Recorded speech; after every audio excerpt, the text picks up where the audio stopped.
Maharashtra superfast news चॅनलमध्ये आपले सहर्ष स्वागत आहे। खास सत्याची ठार लेखणीची महाराष्ट्रातील ताज्या आणि वेगवान बातम्या पाहण्यासाठी आपल्या हक्काचे चॅनल शेअर करा, लाईक करा आणि सबस्क्राईब करा। धन्यवाद। उरणमध्ये दाटले हुंदके, दादा गेल्याच्या भावनेने नगराध्यक्षांना अश्रू अनावर। भोईर गार्डनमध्ये महाविकास आघाडीच्या शोकसभेतून भावपूर्ण श्रद्धांजली। महाराष्ट्राच्या राजकारणातील एक झंझावात उपमुख्यमंत्री अजितदादा पवार यांच्या निधनाने अवघा महाराष्ट्र पोरका झाला आहे। याच दुःखद घटनेचे सावट उरणमध्येही पाहायला मिळाले। उरणमध्ये राष्ट्रवादी काँग्रेस आणि महाविकास आघाडीच्या वतीने भोईर गार्डन येथे एका विशेष शोकसभेचे आयोजन करण्यात आले होते। यावेळी उपस्थित नेते आणि कार्यकर्त्यांनी दादांसोबतच्या आठवणींना उजाळा देताना आपल्या लाडक्या नेत्याला साश्रुपूर्ण नयनांनी निरोप दिला। राष्ट्रवादी काँग्रेसच्या उपप्रदेशाध्यक्ष तथा उरणच्या नगराध्यक्षा भावना घाणेकर यांच्यासाठी हा प्रसंग अत्यंत कठीण होता। पवार कुटुंबाशी त्यांचे कौटुंबिक ऋणानुबंध असून अजितदादांसोबत त्यांचे सख्या भावाप्रमाणे नाते होते। दादा आपल्यात नाहीत हे मन आजही मान्य करायला तयार नाही, अशा शब्दात भावना व्यक्त करताना त्यांना अश्रू अनावर झाले। दादांसोबत 20 वर्षे काम करण्याची मिळालेली संधी आणि त्यांच्या विकासाच्या दूरदृष्टीचा अनुभव मांडताना घाणेकर कमालीच्या भावूक झाल्या होत्या। माजी शिक्षक आमदार बाळाराम पाटील यांनी दादांच्या कार्यपद्धतीचे कौतुक केले। दादांच्या प्रशासनावर दांडगे नियंत्रण होते आणि ते जितके शिस्तीचे कठोर होते तितकेच मनातून प्रेमळ होते।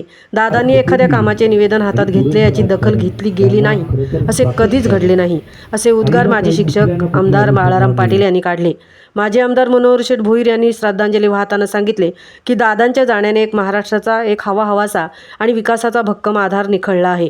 पवार कुटुंबावर कोसळलेल्या दुःखात आम्ही सर्वजण सहभागी आहोत। असा लोकनेता पुन्हा होणे शक्य नाही। या शोकसभेला माजी नगराध्यक्ष गणेश शिंदे व विविध राजकीय पक्षांचे पदाधिकारी, सामाजिक कार्यकर्ते, पत्रकार आणि महिला मंडळ मोठ्या संख्येने उपस्थित होते। सर्वांच्या चेहऱ्यावर दादांच्या अचानक जाण्याचे दुःख स्पष्टपणे जाणवत होते। शोकसभेत 2 मिनिटे स्तब्ध राहून श्रद्धांजली अर्पण करण्यात आली। उरणच्या राजकीय आणि सामाजिक इतिहासात अजितदादांचे स्थान किती आढळ आहे हे या सभेतील जनसागरावरून दिसून आले। दादा गेले असले तरी त्यांच्या कामाची पावती आणि आठवणी उरणकरांच्या मनात सदैव राहतील। महाराष्ट्र सुपरफास्टसाठी तृप्ती भोईर, उरण। वंदनाताई पवार, विद्यमान नगरसेविका, उरण नगर परिषद, ही पुष्पांजली वाहताना दिसत आहेत। सौ प्रार्थना चेतन म्हात्रे पुष्पांजली वाहत आहेत दादांना।